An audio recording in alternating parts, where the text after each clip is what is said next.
en un grito ni en una... Hola, ¿qué tal? ¿Cómo están? Muy buenas noches. Hoy no es un buen día para comenzar que no se te olvide.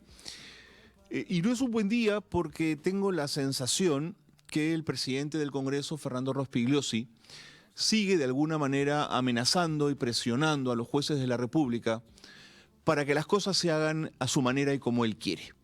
Hoy continuaron las audiencias por el caso Callara. 38 años después, los familiares de las víctimas siguen buscando justicia y ahí estaba, con su presencia, presionando Fernando Rospigliosi para que las cosas se hagan a su medida.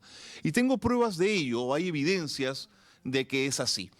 La audiencia se llevó a cabo por Zoom, ahí está el juez o los jueces de la causa. Estaba el general Wilson Barrantes, que estaba siendo en ese momento entrevistado por la fiscal, y lo que ven ustedes señalado en rojo es Fernando Rospigliosi, presente en la sala. En silencio, por supuesto, no hablaba, nadie hablaba, no se podía hablar, solo hablaban los abogados, los fiscales, solamente hablaban los testigos que eran citados, pero él con su presencia, ¿saben qué? Estorbaba. ¿Qué tiene que hacer el presidente del Congreso en un caso, en una sala judicial que lleva un caso tan delicado, donde él además quiere que las cosas salgan a su medida? Como un policía, como un Gestapo, exigiendo que las cosas salgan como él quiere. Absolutamente indignante. Por tanto, hoy les propongo que revisemos el caso Callara, que lo hagamos juntos y lo hagamos con especialistas y mostremos las imágenes de lo que fue esa barbaridad, de lo que significó el caso Callara y la violación a los derechos humanos en un caso monstruoso donde las Fuerzas Armadas metieron las cuatro patas. De verdad, porque el caso, aún hoy, hay mujeres valientísimas que siguen luchando y exigiendo justicia. ¿Les parece? ¿Les parece que lo hagamos? Para que vean cómo Fernando Rospigliosi puede ser alguien que en esa psique alguien tiene que entender qué pasó en algún momento. Pero comenzamos y lo hacemos con las 5 del día. La primera tiene que ver con lo que ven ustedes en pantalla. Sigri Bazán le pide a Gerí que se vaya. El Perú no se merece a un encapuchado de presidente. La congresista Sigri Bazán se lo ha dicho bien clarito. Váyase. ¿Ustedes creen que le va a hacer caso? Por supuesto que no. Este aprendiz de presidente, ¿no es cierto? Este raquetero de chifa que tenemos de presidente, este instrumento de este Congreso mafioso, no se va a mover. Ha dicho que no va a renunciar. Es evidente que no lo va a hacer. Hay negocios por terminar, ¿no es cierto, presidente interino? Vamos con la segunda, que tiene que ver con lo que ven ustedes en pantalla. La Junta Nacional de Justicia no ratifica a Pablo Sánchez. No lo va a hacer, pues, si Aladino, ¿no es cierto?, y la Junta juegan en pared con un Congreso que ya sabemos de qué pie cojea, ¿no es cierto? Miren, tan es así que hoy la valiente Delia Espinosa le ha dicho en su cara al impresentable de Gino Ríos cuatro cosas. Miren, que no se ha sonrojado Gino Ríos de milagro, porque de verdad el comportamiento de esa Junta Nacional de Justicia es una vergüenza. Son un grupo de impresentables, y así se lo decimos desde aquí, clarito para que nos escuchen. Se han tirado a todos los fiscales que no son del cogollo. A todos, porque están armando la componenda para armar unas fiscalías supremas a su medida. Y Pablo Sánchez no tiene 70 años, todavía tenía posibilidades de seguir siendo fiscal supremo. Vamos con la tercera de esta noche. Ahí la tenemos en pantalla. Fuerza Popular blinda a José Gerí. Pero es que a alguien le sorprende que Fuerza Popular no quiera sacar a Gerí del poder. Pero es que a alguien le cabía alguna duda que la organización criminal, tal como describe la Fiscalía, no es una frase mía, es una descripción fiscal, iba a dejar caer a su instrumento de poder. Había que ser bien ingenuo para pensar que eso iba a ocurrir. Los negocios son los negocios. Por supuesto, el país a la deriva, ¿no? Porque es lo que menos les importa.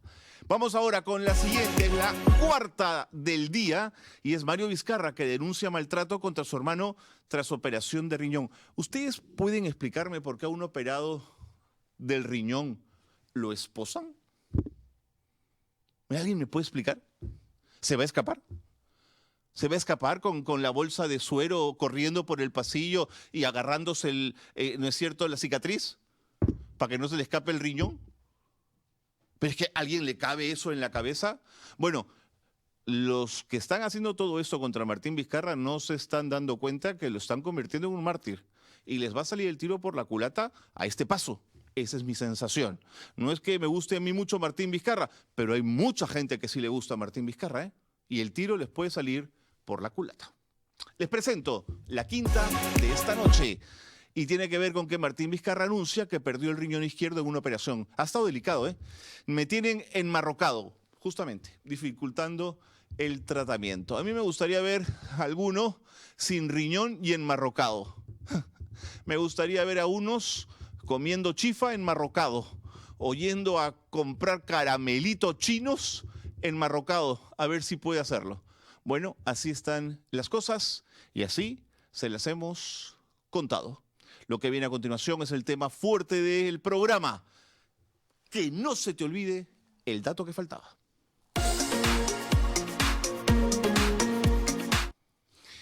Miren, en el conflicto armado interno hay muchos casos horrorosos.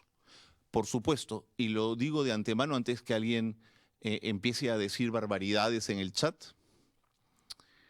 es que Sendero Luminoso es el gran responsable de las violaciones a los derechos humanos en el Perú.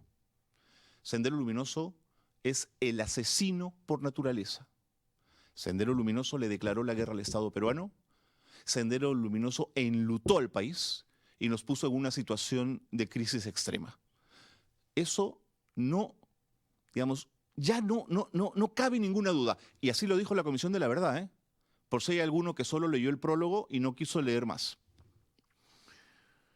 Pero hay algunos casos de violaciones a derechos humanos cometidos por las Fuerzas Armadas que cometieron violaciones a derechos humanos de forma sistemática en algunos momentos y en algunos periodos del conflicto, que sí ocurrieron, y eso hay que decirlo, y que se avergüencen las Fuerzas Armadas de esos momentos, porque tienen que avergonzarse de lo que pasó y de lo que hicieron. Y uno de los casos más horrorosos fue Cayara. Es que fue Cayara. ¿Eso me convierte a mí en enemigo de las Fuerzas Armadas? ¿Eso me convierte a mí en un odiador?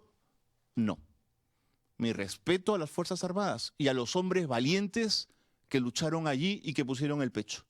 Pero Cayara, y van a ver ahora el caso, quienes no lo conocen, sobre todo quizás los más jóvenes, Cayara es un caso repugnante de cómo las Fuerzas Armadas se ensañaron con población civil, pobre, quechua hablante, de las alturas, olvidados, pobres entre los pobres, con ellos se ensañaron. Antes de presentarles a nuestros invitados, quiero decirle que si esta noche llegamos a los 50 likes, ese es un pedido de la gerencia, el programa se puede poner lindo, ¿ah? Tendríamos más recursos para hacer más cosas. Me han dicho que si llegamos a los 50 likes, la cosa se pone buena. Anímense a acompañarnos con 50 likes porque podría la cosa ponerse sabrosa. Está con nosotros alguien a quien yo admiro, sigo siempre, una persona lúcida en el análisis. Además, quizás yo soy un poco apasionado con estas cosas, pero Víctor Quinteros es un hombre equilibrado. Por eso lo hemos invitado, porque de pronto hacemos entre los dos ese equilibrio. Él ha sido exdirector general de la Dirección General de Búsqueda de Personas Desaparecidas del MINJUS. He acortado un poco el título porque si no, no nos entraba el banner en pantalla.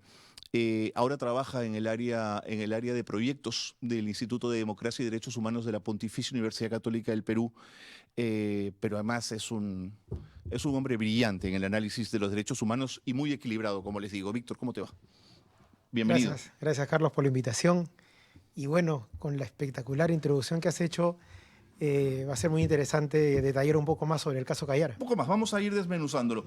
En cuanto tengamos compañeros a Tania Pariona, a quien conocemos, política, dirigente, me avisan para también incorporarla a esta conversación. Comencemos con el contexto. Vamos a ir salpicando esta conversación, Víctor, con algunas fotos y con algunas imágenes de la época que hemos ido recopilando, sobre todo para explicar la historia y cómo fue Cayara. ¿Cuál fue el detonante de Cayara? ¿Cómo fue esta emboscada que ocurrió en Erusco, que es un poco lo que ocurre al principio? Bueno, estamos en el año 1988 y el día 13 de mayo hay un ataque a un grupo de militares, Así es, a ¿no? un camión. A un camión, pero como reacción a ese ataque, lo que hace el ejército, ¿no?, en Ayacucho Ujú.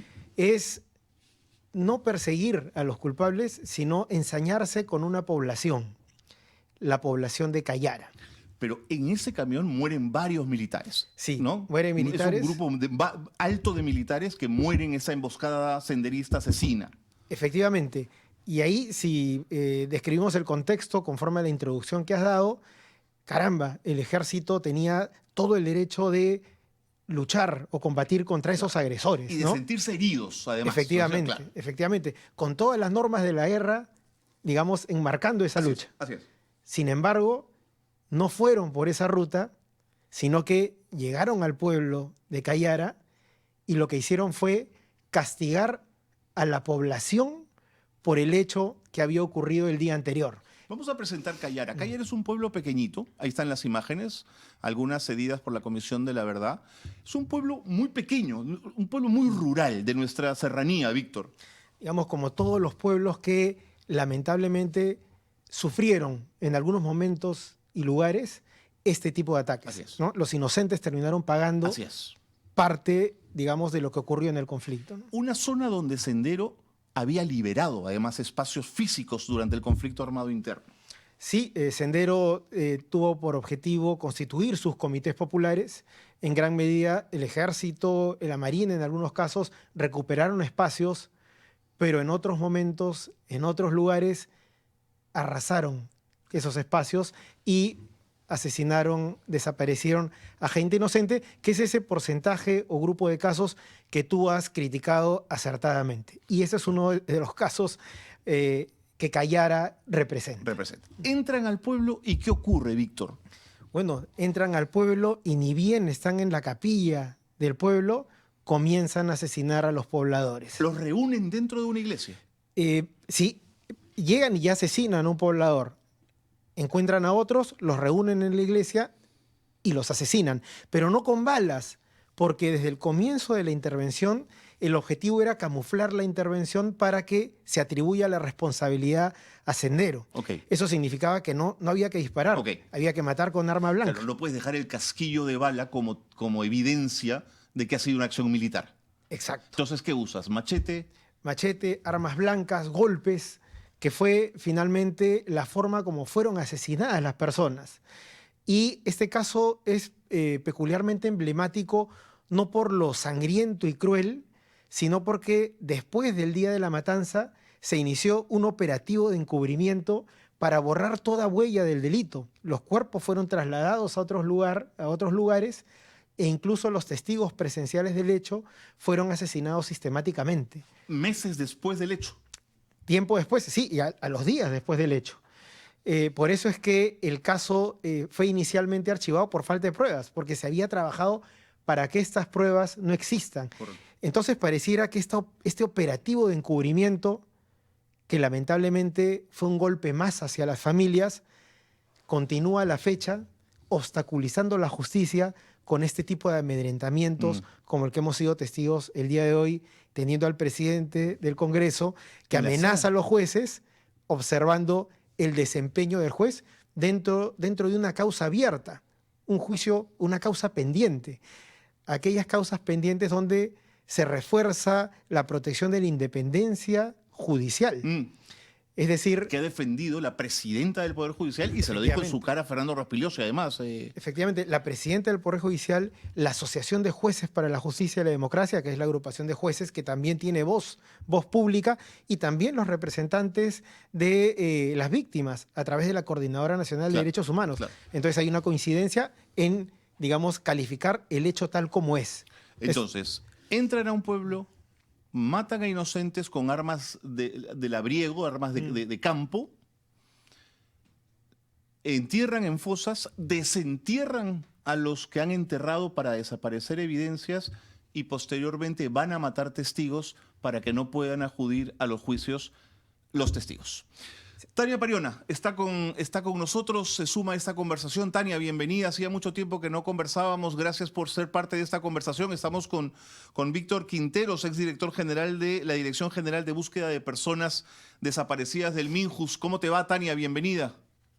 Muy buenas noches, Carlos. Muy buenas noches. Gracias por este espacio y la oportunidad también para expresarnos.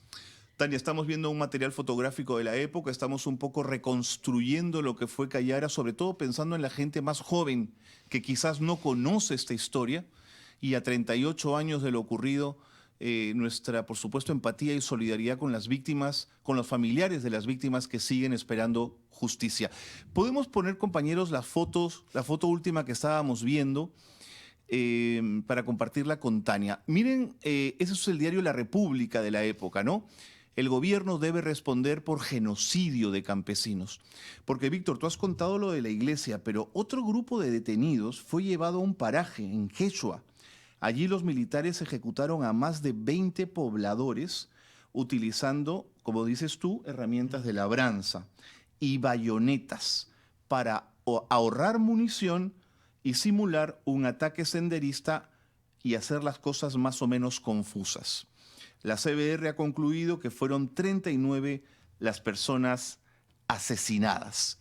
Tania, el caso Callara, en tu narrativa, en el relato familiar, en tu vida, ¿qué te dice? ¿Qué te significa?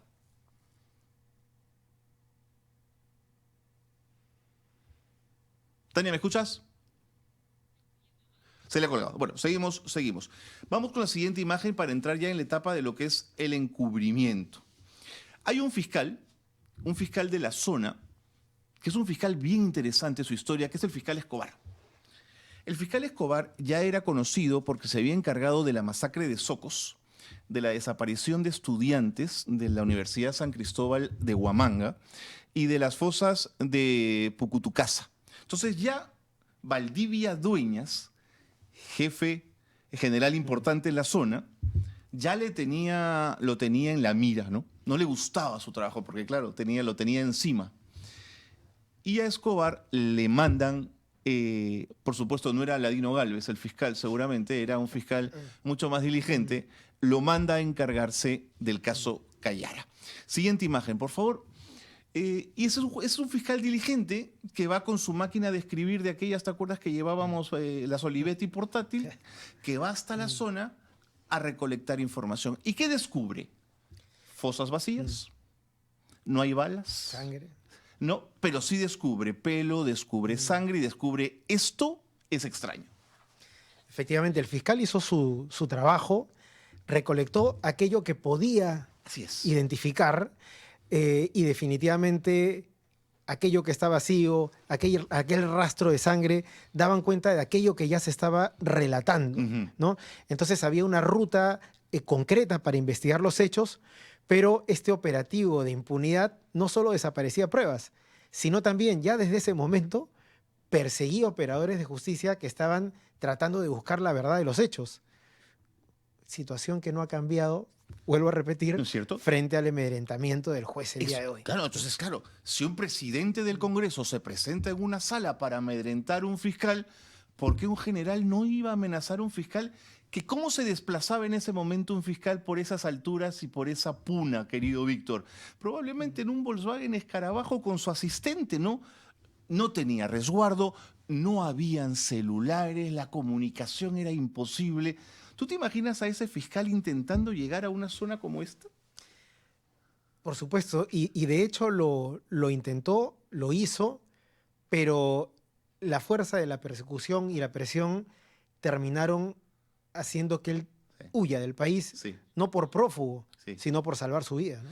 Ustedes saben que después del caso Callara, el fiscal Escobar tuvo que huir a los Estados Unidos y se tuvo que dedicar a limpiar pisos y tuvo que trabajar de vigilante, trabajos muy dignos, por cierto, pero él era aquí un juez especializado en materia de derechos humanos y gracias a este caso y a la persecución sobre él, porque lo amenazaron tanto, se tuvo que ir del Perú, Víctor.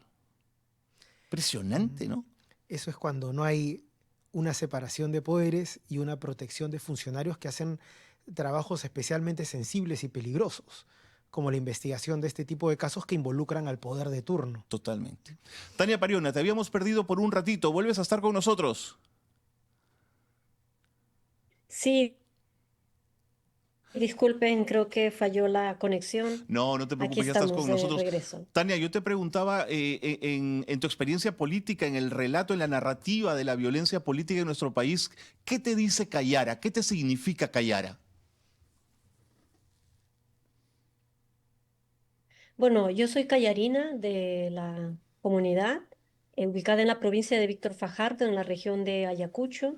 Y recordar Callara para nosotros es bastante duro, porque tras lo ocurrido el 14 de mayo del año 88, muchísimas familias, incluyendo la mía, tuvimos que desplazarnos forzadamente a otras regiones del país. Lo más cercano era Ayacucho, a donde mi familia se desplazó, pero las otras familias tuvieron que ir hacia Ica, Nazca, Cañete, Palpa, y algunos hacia Lima. Lo que ocurrió en Callara, lamentablemente tomó muchísimas décadas de lucha por la justicia, la búsqueda de la reparación de algún modo para la comunidad, pero por tantas esas décadas se tejió una memoria, una narrativa totalmente contraria a la verdad, porque se dijo que lo que había ocurrido en Callara había sido un enfrentamiento Así contra es. terroristas, es decir, de miembros. 37 años, el 2023, la sentencia condenatoria demostró todo lo Así contrario, que es. en Callara no había ocurrido ningún enfrentamiento contra terroristas, sino una masacre que cobró la vida de 39 hermanos y hermanas de mi comunidad, que fueron asesinados de la manera más horrenda. Y fueron varios de la edad entre 6 y 7 años, niños, que fueron testigos de lo que ocurrió. Y fueron ellos los que hoy, teniendo la edad adulta, que nos organizamos para poder empezar la búsqueda de justicia para Callara. Entonces, esta sentencia que condena a un conjunto, a unas más de dos docenas de militares, ¿no? Con penas de entre 8 y 15 años, porque demostró en las sendas audiencias que tuvimos que efectivamente lo que se había ejecutado es el llamado plan persecución, un plan operativo Mm. que lo que hacía es enviar a las fuerzas de orden, ¿no? A cometer este tipo de atrocidades. No es el único hecho que ocurrió en Callara, en Ayacucho, ocurrió una similar situación en Ajomarca. Mm. ¿Verdad? Comarca es otro hecho Sin duda. emblemático que también involucra la responsabilidad de miembros de las fuerzas del orden, lamentablemente, quienes tuvieron que salvaguardar de nuestra vida, de nuestros padres, nuestros abuelos, terminaron siendo los asesinos y los que cometieron este tipo de atrocidades. Así es, ¿Qué Tania. pasó? Hay un elemento muy importante a tener en cuenta en Callara, que las muertes que se cometieron el 14 de mayo en el valle de Quechua y Pampa es una zona agrícola con mucha producción de maíz, de cebada y rodeado por tunales. Yo soy de la zona también y hemos llegado a esa zona desde muy niña. Y entonces, em, bueno, como decía, se tejió toda esta narrativa, ¿verdad? En donde se creía, ¿no? En este discurso político que lo que había ocurrido era un enfrentamiento. Y por mucho tiempo las familias tuvieron miedo incluso Claro, de claro, declarar Tania, los claro. testigos vivos porque fueron asesinados. Fueron asesinados, y los cuerpos fueron desaparecidos. O sea, después de cometer Justamente la quiero compartir masacre, las imágenes de los todo cuerpos fueron lo que se llevados, tejió, Tania, en ese sentido. cuentan, Acompáñame a ver las imágenes porque el tiempo nos gana. Porque primero la foto del fiscal Escobar, que era la que yo les comentaba, con un asistente haciendo las actas del reconocimiento de las pocas evidencias, pero luego los testigos que fueron desaparecidos. Esta es una fosa donde se encontraron cuerpos. Ponemos un blur, por supuesto, por respeto a las víctimas.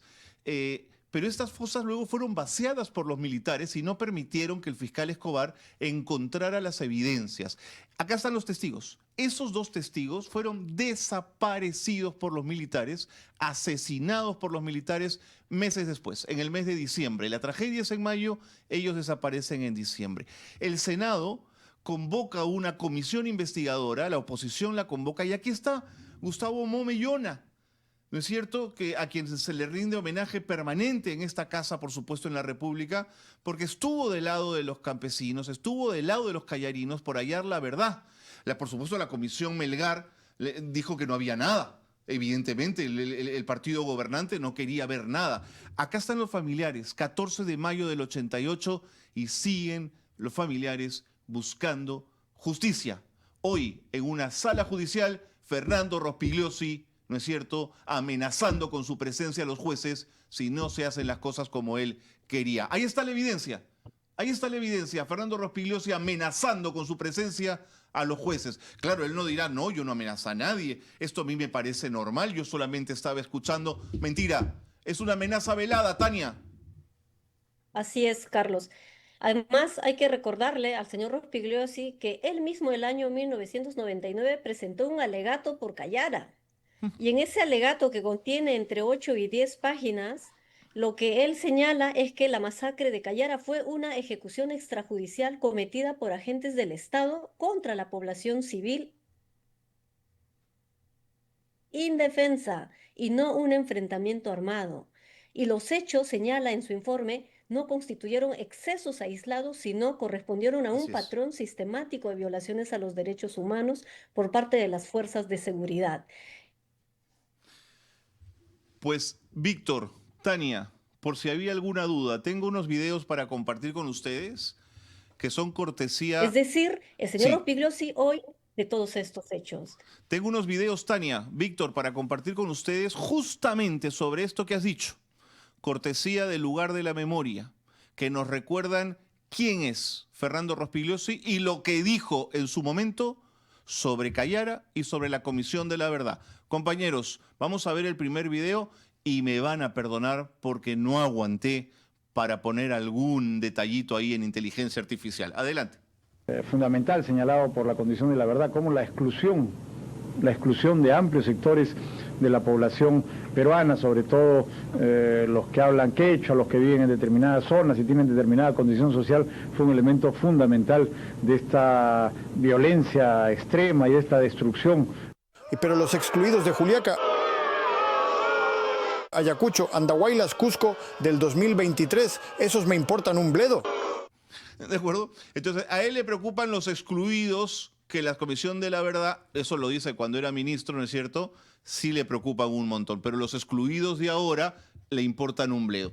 Pero miren este video que viene a continuación, que es todavía más gráfico. Yo he escrito muchas veces eso desde hace muchos años. Yo coincido plenamente con la Comisión de la Verdad en ese tema. Yo coincido plenamente con la Comisión de la Verdad en ese tema. Yo coincido plenamente con la Comisión de la Verdad en ese tema. Pero eso que escribía solo eran cojudeces. Lo que ahora digo, eso sí deben creerme. Uy, chinita linda, no te vi llegar, ¿ya te puedo limpiar el baño? ¡Ja!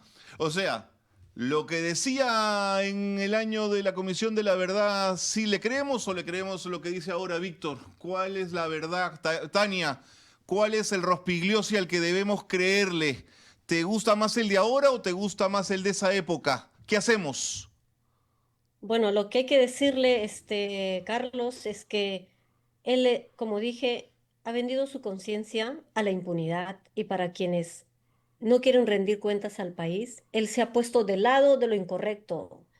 Qué vergonzoso debe ser eso también, ¿verdad? Dentro, además, de la clase política que hoy está ya deslegitimada socialmente. Estar del lado de lo incorrecto. Y entonces esto termina siendo una ofensa a la dignidad y a la memoria de los familiares, de las víctimas.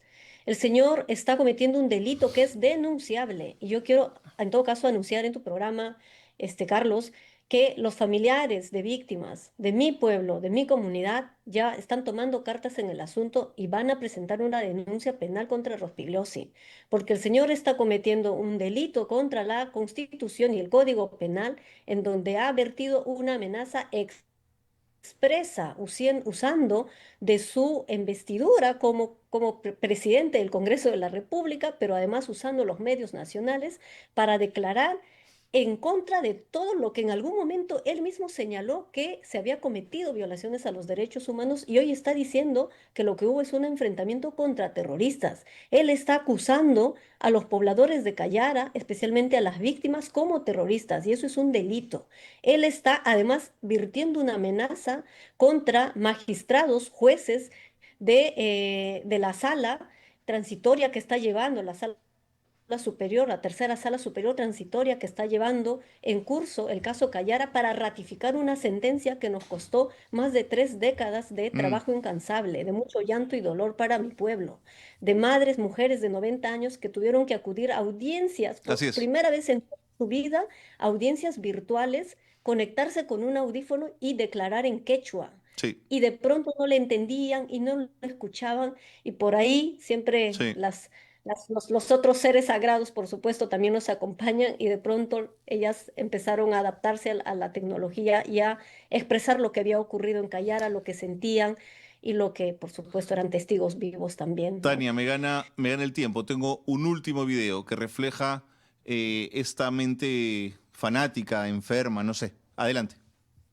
El informe, yo visité a la Comisión de la Verdad, le di mi respaldo, le di mi respaldo, le di mi respaldo, le di mi respaldo y después me he reunido con la Comisión de la Verdad, con el alto mando policial para tratar con mucha franqueza los temas que involucraban a la policía. Cornejo Comunista, Rosa María Caviar, Pedro Salinas Terruco, Juliana Roja, Manuela Izquierdista, Epicentro Senderista, La República Escuela del Rojerío, Páez, docente del comunismo internacional, aprendan de mí, que evolucioné, ahora soy amigo de los violadores de derechos humanos. Bueno, hay que tomarnos la vida con humor, Tania, que es increíble. Gracias a Jesús Cosillo que me permitió usar sus caricaturas, sus cómics, sus dibujos para este chascarrillo final para poder reírnos un poquito. Tania, en nuestro corazón está Cayara y en nuestro corazón y nuestra empatía las víctimas. Este es un programa que siempre estará junto a las víctimas del conflicto armado interno. Es nuestra razón de ser. ¿De acuerdo, Tania? Ven cuando quieras a conversar. Gracias, Carlos. ¿De acuerdo? Gracias, Víctor, también. Yo realmente les agradezco en nombre de mi pueblo. Creo que Cayara está con una memoria viva. Cayara, somos los pobladores, somos la gente luchadora que ha caminado con muchísimo dolor, como dije, pero nunca perdió su esperanza. Hoy Correcto. Cayara se reconstituye comunitariamente y pues estamos ahí junto a nuestro pueblo, como Sin duda, siempre, hablando de pie con la dignidad en alto, porque se demostró la verdad de Cayara. sin duda. No somos senderistas, no somos terroristas, somos familias quechohablantes, De campesinas, acuerdo. labradoras de la tierra, con muchísima dignidad. Y si Y que puedes ojalá decirle nos siguieran protegiendo a como esas tales. mamás que las apreciamos por su lucha y por su temple. Un gran abrazo, Tania. Víctor, tú que has estado Gracias, trabajando tanto tiempo gracias. en la búsqueda de personas desaparecidas, quisiera pedirte una reflexión final de esta historia que no terminamos de cerrar, este dolor que está allí. Bueno, primero solidarizarme con Tania y con toda la comunidad que sigue en búsqueda de justicia. Sorprendente lo de Rospigliosi, feroz crítico de Fujimori y de Keiko, y Impresionante. ahora rindiendo pleitesía a esta agenda tan perniciosa para la estabilidad democrática del país. Y ojalá que la denuncia que van a presentar los familiares tenga un buen resultado, porque en vez de ser un defensor de la separación de poderes, tenemos un presidente del Congreso que pisotea el orden constitucional, que amenaza a los jueces, vulnera su independencia, su imparcialidad, lo que afecta el derecho de las propias víctimas de tener un espacio, una audiencia equilibrada, vulnera las atribuciones del juez de aplicar control difuso. Entonces es un problema. Y en el caso de Cayara y su incesante búsqueda de justicia, es algo equiparable al esfuerzo de las víctimas, familiares de víctimas de desaparición forzada, de seguir buscando pese a los años que han pasado. Hay más de o alrededor de 1.500 cuerpos sin identificar en el Ministerio Público, cuestión de presupuesto. Así es. Hay 20.000 desaparecidos, Víctor. hay un plan que no tiene presupuesto ni forma de ejecutar. Hay una ley de banco de datos genéticos inaplicable.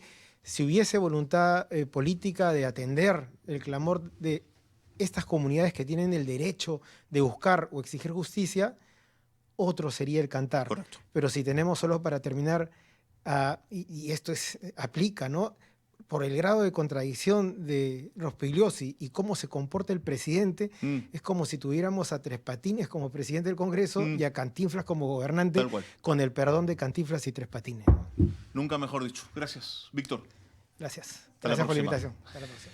Bien, ponemos final a ese tema, solamente diciendo que, y lo dije alguna vez, Fernando Rospigliosi fue mi profesor en la universidad y en esa clase de periodismo me enseñó que en el periodismo uno defiende las instituciones. Fernando Rospigliosi me mintió y nos mintió a todos los que estudiábamos periodismo esos días. Fernando Rospigliosi traicionó nuestra confianza, se convirtió en un cipayo, en un amarillo, en un traidor. Lo que nos enseñó allí fueron palabras vacías. Todo lo que dijo era mentira. Lo que Rospigliosi es hoy es vacío, no sirve. Fernando Rospigliosi murió como profesor universitario y todo aquello que nos dijo no sirvió para nada. Eso es Fernando Rospigliosi. Bueno, nos metemos en otros asuntos. El APRA nunca muere. Fueron las palabras que yo siempre escuchaba de chico. Que el de las malas salía adelante. Y yo creo que es así, que es un partido tradicional, que el Perú los necesita, los partidos tradicionales, que necesitan restañar heridas, reorganizarse, modernizarse. Y quizás el APRA con Enrique Valderrama podría tener esa oportunidad. Hay quienes no lo creen, hay quienes son escépticos. ¿Por qué no se lo preguntamos a él? Enrique Valderrama está con nosotros y yo le quiero agradecer que haya tenido la gentileza de venir al programa y de estar con nosotros. Enrique, ¿cómo te va? Buenas noches, encantado de estar Qué aquí, gusto. un honor, qué gusto. Enrique, ¿qué edad tienes? 39 años. 39 años. ¿No eres o no te sientes muy joven para manejar una maquinaria tan compleja, un transatlántico tan pesado como el Partido Aprista? Bueno, da la casualidad justamente que conjugamos el hecho de que soy el candidato más joven de la elección del partido más antiguo. Así es. Creo que eso es una coincidencia positiva porque nos permite ofrecerle a la ciudadanía la posibilidad de cumplir uno de sus anhelos, de acuerdo a alguna de las encuestas, en donde el 80% quiere un personaje nuevo Ok, en la política. quiere renovar la política. Pero evidentemente también estamos ante la posibilidad de, con ese sentimiento nacional, dar un salto al vacío, dar paso a una aventura que definitivamente pueda dañar al país. Yo puedo ofrecerle, creo, el refresco que la política nacional en este momento requiere, Ok. pero acompañado además de un proyecto histórico que tiene 100 años, que además tiene 2 experiencias de gobierno, que tiene técnicos, intelectuales, operadores en todo el país, que no tiene de repente pues algunos de los partidos que hoy día son clanes familiares, vientres de alquiler, Bueno, por franquicias. Creo que es una feliz coincidencia y creo que vamos a estar a la altura sin duda de la historia y nuestro legado, ¿no? De acuerdo. Nos gusta hacer entrevistas directas y rapiditas. Tenemos varias preguntas para ti, las vamos a poner en pantalla, por favor, adelante. Bienvenido al programa y le ponemos las preguntas y nuestro test a Enrique Valderrama. Primera pregunta, la ponemos en pantalla. Enrique, ¿coincide usted con la mayoría de peruanos respecto a que el primer gobierno de Alan García fue uno de los más desastrosos de nuestra vida republicana? Creo que es una versión exagerada. Creo que cometimos errores inmensos, que fueron reconocidos además, pero que recibimos una circunstancia económica muy difícil, muy complicada, venida ya del arquitecto de la UNDE, a quien tenemos un respeto democrático bastante claro, pero que ya venían ya cocinándose una gran crisis económica, lógicamente, pero además que teníamos una crisis social muy grande, digamos, con el tema del terrorismo encima, que no estaba diagnosticado. Nosotros fuimos los primeros que lo diagnosticamos, creamos el grupo especial de inteligencia que estuvo apenas a 15 minutos de capturar a Guzmán.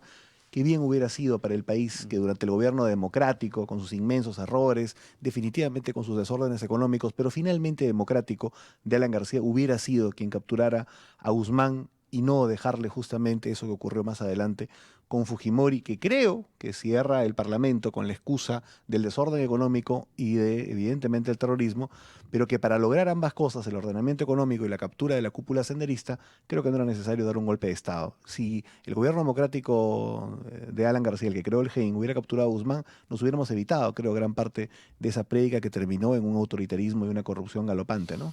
Enrique, si nosotros pudiésemos ver a quienes nos están viendo en pantalla en las salas de sus casas o en sus cuartos y les preguntáramos quién hoy tiene, gracias al gobierno aprista, al primer gobierno aprista, a alguien fuera del Perú, te darías cuenta que casi todos levantarían la mano. Ese gobierno expulsó a 1,5 millones de peruanos, nos tuvimos que ir, mi hermano se tuvo que ir del Perú gracias al gobierno de Alan García.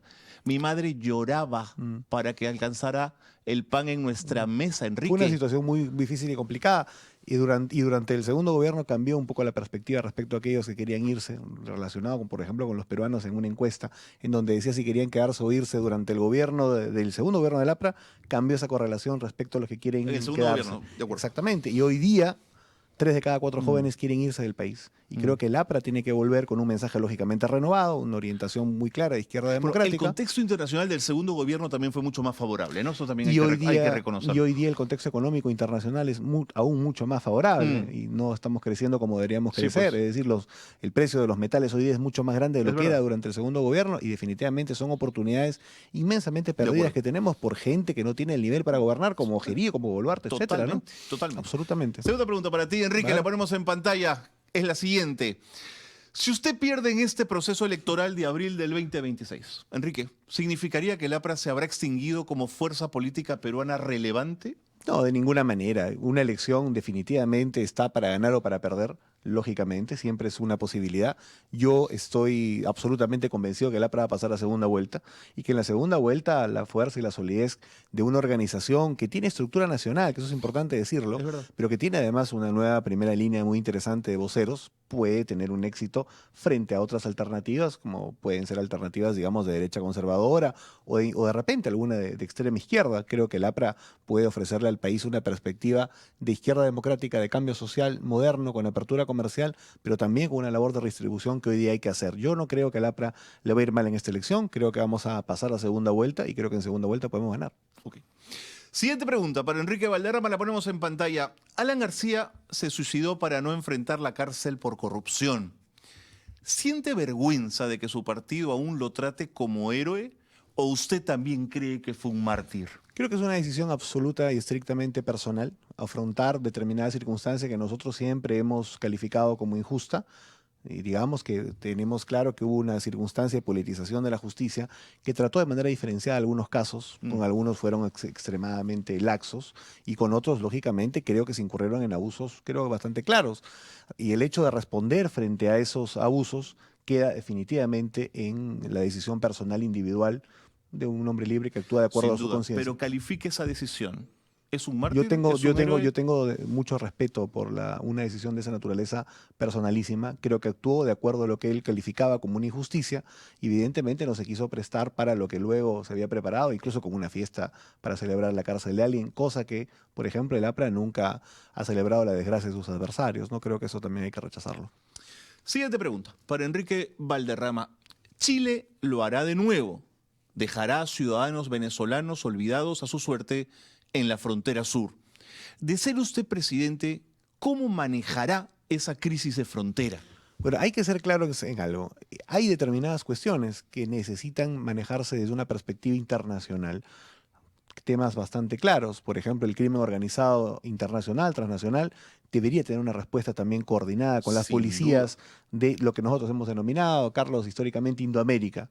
O, por ejemplo, para defender la democracia en Indoamérica y no requerir que una fuerza extranjera actúe, digamos, dentro de los linderos de nuestro pueblo continente. Pero, y lo otro tema es el tema migratorio. Tú ves como Europa de una u otra manera tiene un enfoque, por lo menos continental, para tratar este tipo de cosas, a pesar que hay bastante desórdenes también. Eso es lo que debería ser, lo que debería pasar. Pero lamentablemente hay algunas perspectivas que parecen no querer tener este tratamiento tampoco. Yo creo que el Perú, con el liderazgo del gobierno del APRA, va a intentar que haya una coordinación mayor para tratar estos dos temas, sobre todo el asunto migratorio. Tiene que ser una responsabilidad compartida. El tema de la cuestión venezolana trata sobre lo democrático y creo que una vez que eso se resuelve, esperemos, puede haber también un programa de pronto retorno. Mientras tanto, sí. Tenemos que pensar primero en los intereses nacionales. Por lo tanto, yo sí considero que es absolutamente insuficiente hoy día no descansar más activamente la labor del cuidado de las fronteras en las Fuerzas Armadas. Pero para darles esa tarea o para potenciar esa tarea necesitamos que dupliquen su número por lo menos. Hoy día son solamente 30.000, deberían ser por lo menos 60.000. Estamos planteando un programa para que eso suceda en los próximos 5 años y definitivamente ningún otro país en el marco de una no coordinación como está sucediendo ahora puede exportarnos ese problema. No creo que eso deberíamos permitirlo, ¿no? Si usted tiene alguna pregunta para Enrique Valderrama, es el momento. Podría escribirnos en el chat alguna pregunta para Enrique y nosotros se la trasladamos. Mientras tanto, ponemos la siguiente pregunta en pantalla, compañeros. De ser usted presidente, ¿reduciría el presupuesto de las Fuerzas Armadas para que el de educación llegue al 6%, tal como obliga la Constitución? Estamos planteando dentro del programa de la Agenda Social muy claramente el hecho que nosotros vamos a consolidar el pase del 5,1% del presupuesto de educación, no a 6, sino a 7% en los próximos 5 años. Y esa va a ser una prioridad para el APRA definitivamente al frente de un gobierno que será un gobierno además de unidad nacional con amplitud y ¿Pero a quién le vas convocatoria a a los quitar para mejores llegar a técnicos. 7? Hay varias cosas que definitivamente tenemos que reducir, cuestiones de gasto, frivolidades. Te voy a dar un solo ejemplo. El presupuesto del Congreso de la República ha pasado en los últimos años de Eso es una 350 millones Una de soles, barbaridad. cuando el APRA era numéricamente importante, hasta el día de hoy más de 1.400 Sí. millones de soles. Se ha multiplicado por más de 4. Yo creo, y estoy en eso en armonía con los candidatos a la Cámara de Senadores, a diputados, que el presupuesto general del Parlamento tiene que reducirse a la mitad. Tendríamos ahí 3.500 millones de soles para invertir desde el punto de vista social y evidentemente tratar de hacer una reducción importante de gasto superfluo, haciendo crecer el país aún más. Eso debe ser fundamentalmente orientado al tema educativo y al tema de salud pública, que es fundamental definitivamente, ¿no? Correcto. Hay una pregunta que llega a través del chat, Enrique, para ti. Vamos a ponerla en pantalla. Carmen te dice, en su segundo gobierno tuvo el caso Bagua. La corrupción continuó. ¿Cuál es su propuesta con esta mochila tan grande que tiene? Bueno, primero nosotros tenemos que plantear que lo que ocurrió también en Bagua fue algo bastante complejo, que tuvo que ver también con el asesinato de policías. Recuerda que las víctimas fueron mayoritariamente policías. Creo definitivamente que ningún asunto se puede justificar, pero nosotros creemos que lo que tenemos que hacer en ese caso es dialogar, es construir la posibilidad de desarrollo para la región Amazonas, a la cual visitaré definitivamente tanto Chachapoyas como Bagua en las siguientes semanas. La Amazonía es una zona Y olvidada. estoy del país, absolutamente convencido de que exactamente, nosotros hemos preparado una agenda social amazónica que tiene que ver con el tema energético, por ejemplo, el tema de la electrificación, que falta mucho ahí, evidentemente el asunto de la conectividad, el potenciar los puertos fluviales, toda una agenda de desarrollo para la Amazonía es parte de esta nueva propuesta del APRA y definitivamente también plantear políticas públicas concretas alrededor del caso de la corrupción. Hay dos asuntos que tocan la corrupción hoy día que son bastante sensibles para la ciudadanía. El primero, la asociada con la seguridad. Por eso estoy planteando de manera absolutamente clara que vamos a modificar las normas para que todo aquel juez, policía, fiscal o militar que se coluda con bandas criminales merezca cadena perpetua. Esto de acá no tiene nada que ver con el debate estéril, digamos, creo yo, inconveniente, de una salida del Sistema Interamericano de Derechos Humanos, que tomaría mucho tiempo, que además no solucionaría los temas de fondo y nos pondría en una situación internacional delicada. Eso lo podemos hacer rápidamente y creo que hay que actuar con dureza con aquellos que traicionan al pueblo. Y lo otro definitivamente tiene que ver con la obra pública, el otro esquema de la corrupción.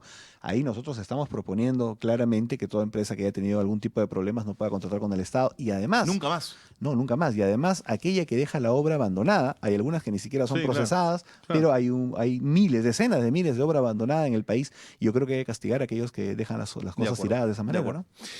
Tengo otra pregunta que llega desde el chat. Muchísimas gracias. Viene de Catalina. Claro, Alan dijo lo de ciudadanos de segunda categoría. ¿Qué opina usted sobre ello? Bueno, eso se ha explicado bastante, aunque parece que no ha calado mucho, pero la verdad histórica finalmente es que él se refería, digamos, a las inversiones sobre determinados espacios que las podían rechazar. Y él planteaba que en ese esquema en el cual, digamos, la gente local rechazaba un tipo de inversión que era beneficiosa para el conjunto del Perú, convertía al conjunto del Perú en ciudadanos de segunda categoría respecto a aquellos que tenían la potestad de rechazar esa inversión. Lo que de una u otra manera se desfiguró en esa declaración o desfiguraron terceros, era como que él hubiera dicho que los que rechazaban la inversión en las zonas específicas, esos eran los de segunda categoría. Ok. Se refería más bien a lo otro. Yo creo que hay que, sobre la gran inversión, tener algunas cosas claras. Respecto al asunto, por ejemplo, extractivo, creo necesario una reconfiguración del canon para aplicar el 20% de este canon reconfigurado en asignación directa de dinero a las áreas de influencia de la actividad extractiva. Porque está claro que a través, digamos, de los gobiernos subnacionales, la plata nunca llega. Hay comunidades que viven al costado, digamos, de proyectos importantes extractivos que siguen pobres durante los últimos Paupérrimas. Así 40 es. años, Así porque es. los impuestos de la mina nunca llegan a través de obras, a Totalmente. través de los alcaldes, etcétera, ¿no? Interesante. Creo que eso hay que cambiarlo. De acuerdo, Enrique. Tengo más preguntas para ti. Adelante, por favor. ¿Es cierto el rumor que la Universidad San Martín de Porres, a través de José Antonio Chan, fue o es el gran financista del partido aprista? Bueno, mira, yo vengo militando en el APRA ya, diríamos, casi 25 años. Me hice aprista a los 14 años. Nunca he sabido eso. Nunca he visto personalmente eso.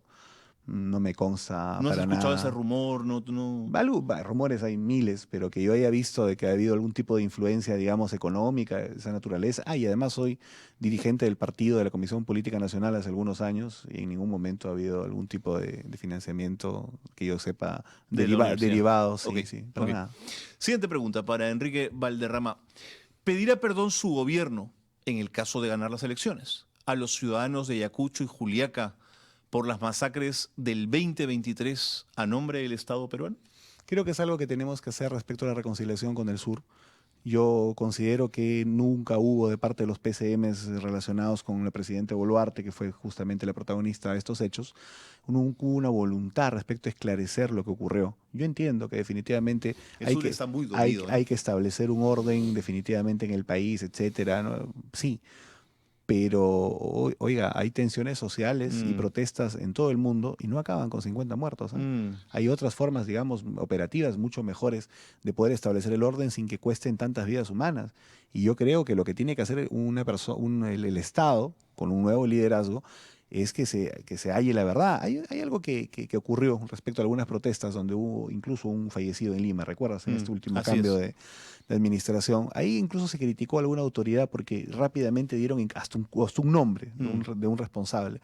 Algunos dijeron que fue precipitado, pero yo creo que por lo menos ahí hay una voluntad diferente. Hubo en ese momento, de las autoridades policiales me refiero, una voluntad diferente respecto a lo que hemos visto. Es decir, eso inmediatamente ocasionó que se buscase, digamos, qué había pasado. En el caso de lo del sur, me da la impresión que se ha mantenido meses y años Sí. Desde con la policía, fiscalía, todos, con la este, voluntad taparlo, de sí. que nunca se aclare el tema. Clarísimo. Y está el compromiso del APRA, que si llegamos al Palacio de Gobierno, ese tema va a ser definitivamente aclarado. Y los responsables de las malas operaciones tienen que definitivamente terminar pagando esas culpas, ¿no? Enrique, me queda una última pregunta para ti, porque el tiempo ya nos ha ganado. La ponemos en pantalla, compañeros. En un posible gobierno del APRA, ¿habrá espacio para los Chito Ríos, los Cucharita Díaz, la ingeniería de túneles para los Polay, las cuentas en Andorra, los Rodrigo Franco? Yo creo que son parte, digamos, de algunas leyendas urbanas que se han establecido. ¿Cuáles leyendas urbanas, Enrique? Yo creo que el comando Rodrigo Franco no existió, sinceramente. No, Enrique Valderrama. No, me parece que no. Chito Ríos, el lugarteniente de Mantilla, ¿no existió? Un comando de aniquilamiento durante un gobierno democrático es algo que todos rechazaríamos sin duda y yo creo que eso no se probó que existió. Que el APRA no le construyó el túnel a Polay con aire acondicionado para que fuera. ¿Tú crees que no? No, Enrique, por además, favor. mira, es tan contradictorio. Es decir, vamos a tener un comando de aniquilamiento contra los subversivos y a la vez le vamos a construir el túnel a otro subversivo. Creo que eso no tiene mucho sentido, ¿no? Cucharita Díaz no puso en bandeja, no le entregó Montesinos a Fujimori y no se lo presentó para que terminara ganando las elecciones. Mira, lo que yo te puedo garantizar es que en un tercer gobierno aprista, liderado por esta nueva generación que encabezo hoy día como vocero principal del APRA, primero vamos a ser sumamente, digamos, firmes contra cualquier caso de corrupción, en primer lugar, y en segundo lugar que vamos a gobernar siempre levantando las banderas de los derechos humanos, el enfoque ambiental. Eso va a estar garantizado. Lo demás, digamos, que se investigue en todo caso, pero yo creo que ya ha habido bastantes años para investigar eso y no creo que muchas de las cosas que se dicen ahí, digamos, no están sustentadas en algo que sea irrefutable, ¿no? Enrique, te deseo mucha suerte, como el resto de candidatos. Muchas gracias. Que el talante democrático se instale en el APRA, que se necesitan partidos de largo aliento. Siempre, y atento siempre a la convocatoria de la República, encantado de participar. No, encantado de haberte tenido Muchas aquí gracias. y sigamos conversando, que Claro hay tiempo que sí. todavía por delante. Claro Muchas que sí, gracias. muchas gracias, muy amable. Muy bien, estamos por llegar al final del programa, pero no quiero que se me vaya algo que hoy Joseph Dager, historiador y también candidato al Congreso, me dijo y que es importante y que tiene que ver con un dato que se me había pasado. En 1824 fue la batalla de Ayacucho. El virrey La Serna se ha rendido. América ya es libre. Pero un hombre dice que no se quiere rendir. Es un brigadier español, de nombre José Ramón Rodil. Se encierra en la fortaleza del Real Felipe y se niega a aceptar que España ha perdido. Se atrinchera con 3.000 soldados y con miles de civiles realistas. Es la élite limeña que le temía a la República, lo que hoy sería la derecha fascista, ¿no es cierto? La élite limeña, los estudios de abogados que atacaron a Castillo, bueno, ellos son. Esa sería la gente que se habría metido en el Real Felipe con Rodil. Bueno, se encerraron ahí y un patriota venezolano, para los que se meten con los venezolanos, ¿no es cierto?, que se llamaba Bartolomé Salom. Los asedió durante 2 años y no se rendía Rodil, y ahí se armó. Hambre extrema, peste, murieron muchos allá adentro y Rodil fusilaba a cualquiera que hablara de rendición. Bueno, hasta que el 22 de enero, un día como hoy, de 1826, se abrieron las puertas de la fortaleza y no salieron soldados orgullosos, salieron espectros, hombres y mujeres esqueléticos, pálidos, que apenas podían caminar. Ese día, finalmente, nos liberamos. Rodil se fue a morir a España, le permitieron salir con su espada y su bandera y se embarcó con los pocos sobrevivientes. ¿Qué tal historia, no es cierto? Bueno, nos vamos, pero agradeciéndoles a todos por su participación. Hoy ha sido un programa muy político, muy lleno de historias duras pero apasionantes y de búsqueda de justicia, que es lo que nos gusta hacer aquí en La República. Me dicen que hemos llegado a 113 likes. Gracias, porque estábamos 50. Pasando los 50, estábamos ya generando algo interesante con mi jefe, que me puso esa meta y me dijo, no, tienes que hacer 50, porque claro, nos están exigiendo que las métricas se muevan, que el tránsito, ustedes saben cómo son los jefes, ¿no es cierto?